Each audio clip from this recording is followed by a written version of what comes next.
আসসালামু আলাইকুম এভরিওয়ান, সবাইকে শৈপুর এভারগ্রিন স্মার্ট স্কুলের ইংলিশ ক্লাস থেকে স্বাগত। আজকে তোমাদের ইংরেজি গ্রামারের অত্যন্ত গুরুত্বপূর্ণ একটি টপিক সাবজেক্ট এবং প্রেডিকেট নিয়ে আলোচনা করব। তোমাদের সাথে আছি আমি মাসুদ রানা। তোমরা যারা এখন পর্যন্ত আমাদের এই পেজটিকে ফলো করনি, প্লিজ ফলো করে দাও এবং এই ভিডিওটাকে অবশ্যই লাইক কমেন্ট শেয়ার করে অন্যদেরকে দেখার সুযোগ করে দাও। তো বেশি কথা না বাড়িয়ে চলে যাওয়া যাক আমাদের আজকের মূল টপিকে। আজকে আমাদের মূল টপিক হচ্ছে subject and predicate. So subject and প্রেডিকেটের জানার আগে আমাদের জানতে হবে যে সাবজেক্ট অ্যান্ড প্রেডিকেট কোথায় থাকে। সাবজেক্ট এবং প্রেডিকেট মূলত একটা ইংরেজি সেন্টেন্সে থাকে, দ্যাট মিন্স একটা বাক্যে থাকে। একটা বাক্যকে মূলত দুটো ভাগে ভাগ করা হয়েছে, দ্যাট মিন্স একটা বাক্যে বা একটা ইংরেজি বাক্যে দুটো অংশ থাকে।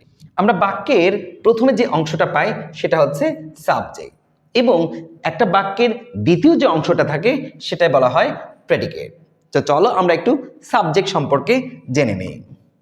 আমাদের সাবজেক্ট সম্পর্কে কথা বলার আগে আমাদের জানা উচিত হোয়াট ইজ সাবজেক্ট আর what is the definition of subject. Subject কি অথবা সাবজেক্ট কাকে বলে? Subject is the part of a sentence that is doing the work or talked about. তার মানে হচ্ছে সাবজেক্ট একটা বাক্যের সেই অংশকে বলা হয় যে অংশটা কাজ করে অথবা যে অংশটা সম্পর্কে কথা বলা হয়।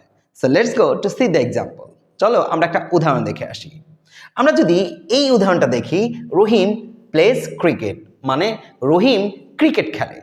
আমার সংজ্ঞায় বলা আছে বাক্যের যে অংশটা কাজ করে সেই অংশটা হচ্ছে সাবজেক্ট।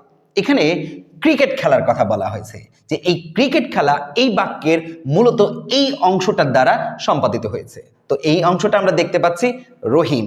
সো সংজ্ঞা অনুযায়ী এই বাক্যের রহিম অংশটুকু হচ্ছে সাবজেক্ট। আর একটা অংশ আছে যেটা বলা হয়, যে অংশটা সম্পর্কে বলা হয় সেটা হচ্ছে, দেখো, যে the girl is a student. এখানে একজন স্টুডেন্ট সম্পর্কে বলা হচ্ছে। সো এখানে সম্পর্কে বলা হচ্ছে যে তিনি একজন, বা কারো সম্পর্কে বলা হচ্ছে যে তিনি মূলত একজন ছাত্র।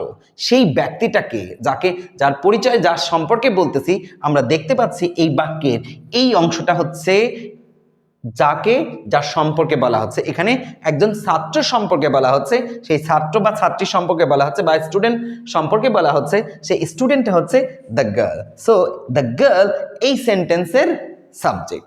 আশা করি তোমরা সাবজেক্ট সম্পর্কে বুঝতে পেরেছো।